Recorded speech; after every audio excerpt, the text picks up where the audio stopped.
It's 1922 and I'm 15. Women are bobbing their hair, but I'm pregnant. My travel to Switzerland has been booked the next morning, and by 7 p.m. I have screamed myself hoarse. My arms are shaking with exertion, and my hands are bruised apple flesh.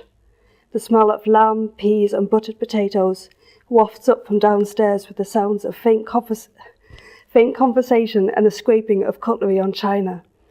I imagine the gossip they're exchanging about Mrs. Shaw with her hobble skirt and Mr. Teddington's indiscretions. I wonder how many British dinner tables are talking about me. My heartbeat is roaring in my ears, and my white arms are rough with goose pimples. The sun has gone down, and my last source of light is guttering over the pool of wax beneath it. Darkness spreads through the room, and I cower from it like it will burn. I hate the dark, I always have. The known world is what I can see, and I don't trust what's beyond it. I recall beards scratching skin, blood on sheets, electricity through flesh like carnival, rides in the dark. But love goes stale and desire doesn't keep. The candle flickers and the light wavers on my walls. I remember his eyes on me in my new dress bought in London. I'm usually a moon, pale in the shadow of the earth, but that night I was the sun. It'll be okay, he said. There wasn't any talk of protection, just a sweet drag of skin like being turned inside out. I slide my hand downwards and press my dress smooth over my stomach. I'm not the mother you want. I am vain, flawed, easy. I'm helpless to the gravity of others, as you are helpless to mine. I pull myself to my feet.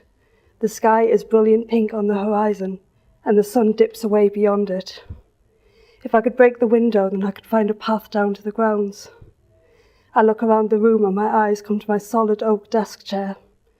The muscles in my arms burn with fatigue as I begin to lift it, then shake violently as I try to balance the awkward-shaped bulk. It falls against my legs and thumps against the polished floor.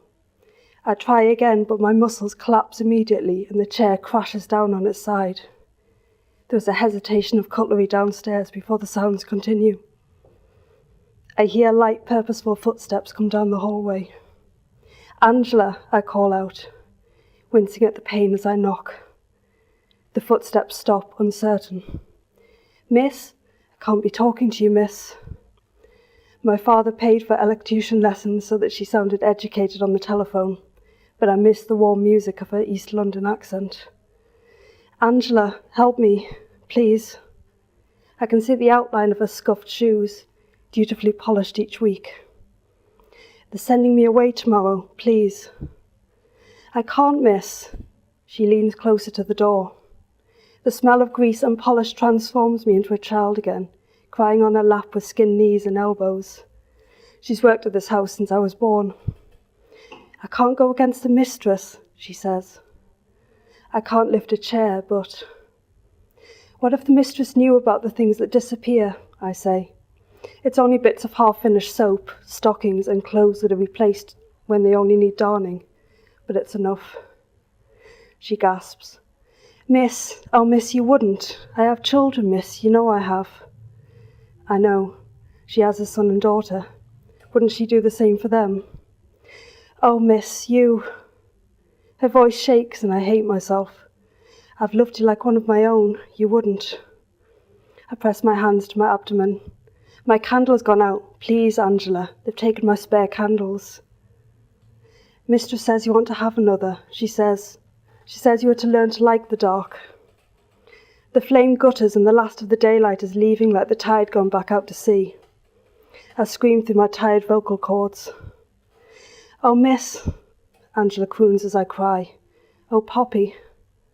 I try to talk, but I can't manage any words. You have to pray, miss, she says, and then she's gone. I lay down on the polished floorboards, dampening them with sweat on my back for my dress. God hasn't answered any of my prayers. Maybe the priest was right. If I could escape from here, where would I go? An unmarried mother with no skills for the world. The candle has a death rattle now and gasps intermittently. I can't breathe. The air has no nourishment in it. The grandfather clock downstairs chimes 8 times. It's 8 o'clock and my family will now retire into the drawing room with their coffees like clockwork. The grandfather clock is a long case clock made in 1685. It is in a walnut case with a slim trunk, twisted hood pillars and small bun feet.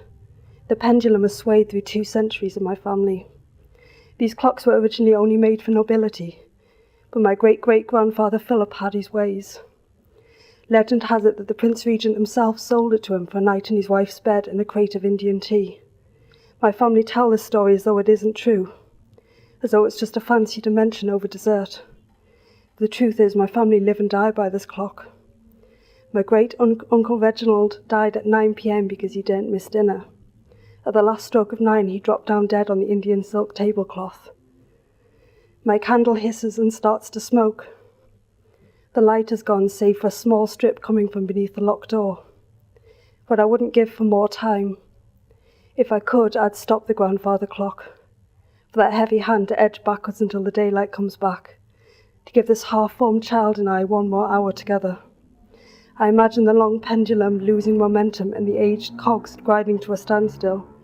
He will grow silent and moss will grow on him. My family will be free of him. We will live forever. 1 more hour. I'm standing before my family at the dinner table. Their soup spoons are paused in various stages between their bowls and mouths. Uncle Ronald is dropping soup onto his meaty legs, stuffed as always into satin trousers. I don't recall walking down the stairs. How did I leave my room? There is a rhythmic thumping coming from upstairs. I look up in the direction of the sound as I hear a hoarse voice pleading for help. The sound of it chills my exhausted body. I press my hand to my swollen abdomen as the grandfather clock chimes the hour. After the 7th chime, there is only silence. I look up at the brass dial, 7 o'clock. My mother stands up and signs the cross. What ungodly creature am I?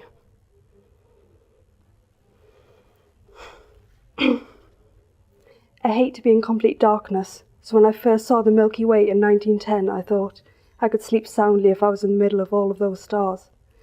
I'm a time traveller. My cells are stars waiting to blink. For me, it's a bodily reflex as simple as breathing. Have you ever closed your eyes and lost an hour?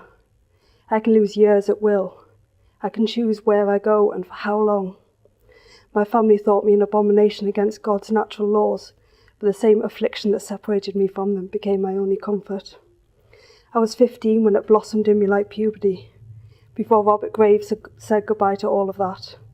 I'd tired of board games with Nanny, with her creaking old bones and the musty smell of her socks drying by the fire.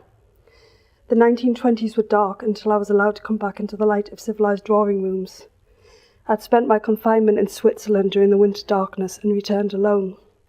I'd been ill, they said, to explain my gaunt cheeks, and shadows where love had been curled under my eyes and refused to go.